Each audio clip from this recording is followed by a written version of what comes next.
నుంచి 99 టీవీ నేను పర్వినిక డీటెయిల్ చూస్తే ఫార్ములా ఈ రేస్ కేసులో కేటీఆర్ కు సుప్రీంకోర్టులో చుక్కదేరింది. హైకోర్టు ఆదేశాలు జోక్యం చేసుకోలేమని ధర్మాసనం తేల్చి చెప్పింది. ఈ మేరకు ఈ కేసులో పూర్తి స్థాయిలో విచారణ జరగాల్సిందేనని తెలిపింది. ఇక కేటీఆర్ తరపున అడ్వకేటర్ సుందరం వాదనలు వినిపించారు.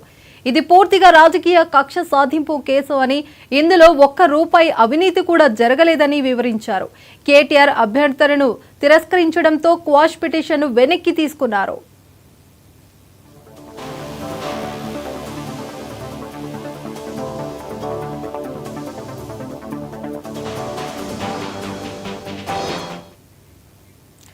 దీనిపైన పూర్తి సమాచారం స్పెషల్ కరెస్పాండెంట్ రాజ్ కుమార్ అందిస్తారు. రాజ్ కుమార్, పర్వీన్, సుప్రీంకోర్టులో కేటీఆర్ కు నిరాశ ఎదురైంది. ఎందుకంటే కేటీఆర్ కు సంబంధించినటువంటి ఫార్ములా ఈ కేసుకు సంబంధించినటువంటి దాంట్లో క్వాష్ పిటిషన్ కూడా డిస్మిస్ చేసింది కొద్దిసేపటి క్రితం సుప్రీంకోర్టు. దాని కేటీఆర్ పిటిషన్ సంబంధించి విచారణకు ఎట్టి పరిస్థితిలో సుప్రీంకోర్టు మాత్రం నిరాకరణ చేసిందని కూడా చెప్పుకోవచ్చు. ఎందుకంటే హైకోర్టు ఆదేశాల్లో తాము జోక్యం చేసుకోలేమని కూడా సుప్రీంకోర్టు క్లియర్ గా కూడా ధర్మాసనం చెప్పడం జరిగింది. ఎందుకంటే హైకోర్టు కొన్ని ఆదేశాలు కూడా జారీ చేయడం జరిగింది. ఎందుకంటే ఇక్కడ ఏంటంటే కేటీఆర్ కు సంబంధించినటువంటి హైకోర్టులో నిరాశ ఎదురవడంతో కూడా తాన లీగల్ టీం అయినటువంటి అందరూ కూడా అక్కడ సుప్రీంకోర్టులో క్వాష్ పిటిషన్ వేయడం జరిగింది. ప్రభుత్వం తరఫున కూడా కేవిటీ వేయడం జరిగింది. కానీ ఇరు వాదనలు విన్నటువంటి కోర్టు మాత్రం ఏదైతే హైకోర్టు ఆదేశాల్లో మాత్రం జోక్యం చేసుకోలేమని మాత్రం క్లియర్ గా చెప్పడం జరిగింది. దీనికి సంబంధించినటువంటి విచారణ ఎదుర్కోవాల్సి ఉంటుంది. ఇక ఎందుకంటే గతంలోనే ఏసీబీ అధికారులు కేటీఆర్ A1 గా ఉన్నటువంటి కేటీఆర్, A2 గా అరవింద్ కుమార్, A3 గా బిఎల్ఎన్ రెడ్డి వీరందరూ కూడా విచారణకు మొదటిసారి కూడా ఏసీబీ అధికారులు పిలిచినప్పుడు రావడం జరిగింది. విచారణ కూడా ఎదుర్కోవడం జరిగింది. దీనికి సంబంధించినటువంటి దాంట్లో ముఖ్యంగా ఎందుకంటే సుప్రీంకోర్టులో తనకు ఊరట లభిస్తుంది అనుకున్న నేపథ్యంలో ఇప్పుడు సుప్రీంకోర్టులో మాత్రం కేటీఆర్ కు నిరాశ ఎదురైందని కూడా చెప్పుకోవచ్చు. ఎందుకంటే తాను సంబంధించినటువంటి ఏదైతే అక్కడ సుప్రీంకోర్టులో వేసినటువంటి విత్డ్రా చేసుకుంటామన్న కేటీఆర్ తరపు న్యాయవాది మాత్రం క్లియర్ గా చెప్పడం జరిగింది. ఇక అక్కడ కేటీఆర్ విత్డ్రా కూడా చేసుకోవడం జరిగింది. అదేవిధంగా జస్టిస్ వేలా త్రివేది అండ్ జస్టిస్ ప్రసన్న వర్లేల ధర్మాసనం కూడా విచారణ చేపట్టడం జరిగింది. ఇది ఇప్పటికే కేటీఆర్ తరపు అడ్వకేట్లు కూడా సుందరం కూడా వాదనలు గట్టిగానే వినిపించడం జరిగింది.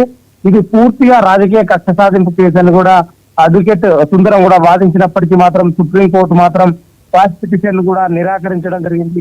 కేసును తక్షణమే విత్డ్రా చేసుకుంటామని కూడా కేటీఆర్ తరపు న్యాయవాది కూడా చెప్పడం జరిగింది. ఇందులో ₹1 కూడా అవినీతి కూడా జరగలేదు అని కూడా ఏదైతే కేటీఆర్ అడ్వకేట్ అయినటువంటి సుందరం కూడా వాదనలు చెప్పడం జరిగింది. కానీ సుప్రీంకోర్టు హైకోర్టు ఇచ్చినటువంటి ఆదేశాల్లో తాము జోక్యం చేసుకోలేమని కొద్దిసేపటి క్రితం చెప్పడం జరిగింది. ఈ ఒక్కసారిగా అంటే సుప్రీంకోర్టులో ఇప్పటికైనా ఒకటి ఊరట లభిస్తుందని కూడా కేటీఆర్ చివరి క్షణంలో చివరి ఆశగా కూడా ఈ యొక్క సుప్రీంకోర్టులో వేయడం జరిగింది. కానీ ఇప్పుడు సుప్రీంకోర్టు కూడా నిరాకరించడంతో ఇప్పుడంతా కూడా తన లీగల్ టీమ్ తో కావచ్చు, తన సంబంధించిన దగ్గరి పార్టీ నాయకులతో సమావేశం అయ్యే అవకాశం ఉంది. దీని మీద చర్చించే అవకాశం ఉంది.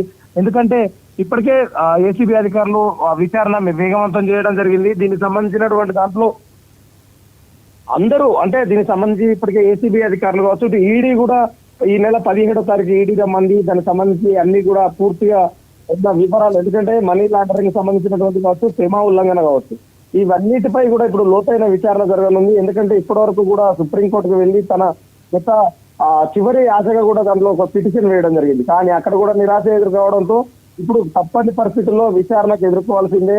ఏదైతే ప్రభుత్వం ఏదైతే రాష్ట్ర ఏదైతే 55 కోట్ల రూపాయలు ఏదైతే అవినీతి ఆరోపణలు ఎదుర్కొంటున్నటువంటి ఎలాంటి అనుమతులు లేకుండా 55 కోట్ల రూపాయలు డాలర్ రూపంలో విదేశాలకు చెల్లించడం, ఇదంతా కూడా కావాలని క్రిప్టోకో కిందకి వస్తుందని కూడా మొత్తము ఏసీబీ అధికారులు కూడా చెప్పడం జరిగింది. కానీ ఇలాంటి పరిస్థితులలో ఈ ముగ్గురు ఇప్పుడు A1, A2, A3 గా ఉన్నటువంటి ముగ్గురుగా చేర్చినటువంటి ఏసీబీ అధికారులు దీనిపై మాత్రం ఇప్పటికే మరోసారి ఎప్పుడు పిలుస్తారు, కేటీఆర్ ను అరెస్ట్ చేస్తారా అన్న దానిపై కూడా ఇప్పుడు సర్వత్రా ఉత్కంఠ నెలకొంది. దీనికి సంబంధించి మరొకసారి ఏసీబీకి సంబంధించినటువంటి నోటీస్ ఎప్పుడు ఇవ్వబోతుంది, ఇచ్చిన దాంట్లో సరైన సమాధానం చెప్తారా, ఆ సమాధానాలకు వీళ్ళు సంతృప్తి చెందుతారా, లేదు అంటే మరలా పిలిచి మళ్ళీ క్వశ్చన్స్ అడుగుతారా? ఎందుకంటే ఆ నిధులకు సంబంధించినటువంటి ఎలాంటి అంటే ఫైనాన్స్ కమిషన్ కావచ్చు, ఆర్బీఐ గైడ్ లైన్స్ కావచ్చు, అసెంబ్లీ అధికారులు ఎలాంటి అనుమతులు లేకుండా ఇంత పెద్ద మొత్తంలో 55 కోట్ల మేర రూపాయలు ఒక సంస్థకు చెల్లించడం అది నేరరీపితం అని కూడా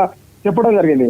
మొదటగా రాష్ట్ర ప్రభుత్వం కూడా గవర్నర్ విచారణ చేపట్టాలని కూడా కోరడం జరిగింది. దానికి విచారణకు గవర్నర్ ఆదేశాలు జారీ చేయడం, దాని అనంతరం ఏసీబీ అధికారులు నోటీసులు ఇవ్వడం, A1 A2 గారు కూడా నిందులు ఎఫ్ఐఆర్ గా పేరు చేర్చడం, కేటీఆర్ పేరు, దీనికి అన్నిటికి సంబంధించినటువంటి దాంట్లో ఇప్పుడు అంటే తాను అప్పుడు కోర్టుకు వెళ్ళడం జరిగింది.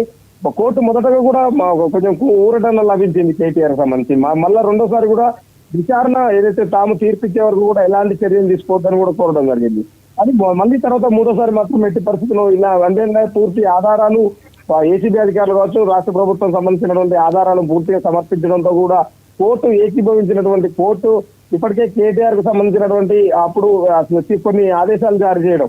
అయితే ఇక్కడ కోర్టులో నిరాశ ఎదుర్కోవడంతో హైకోర్టులో సుప్రీంకోర్టుకు కూడా ఆ కేటీఆర్ వెళ్ళడం జరిగింది. ఈ కేటీఆర్ వెళ్ళిన క్షణంలో ఇప్పుడు మాత్రం విచారణ చేపట్టినటువంటి కోర్టు హైకోర్టు ఆదేశాలకు సంబంధించినటువంటి దాంట్లో మేము తల దూరుతున్నామని కూడా క్లియర్ గా చెప్పడం జరిగింది.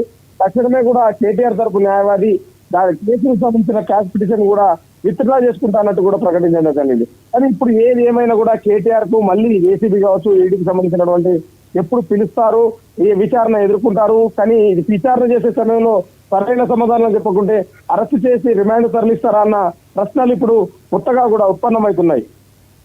Right, thank you Raj Kumar.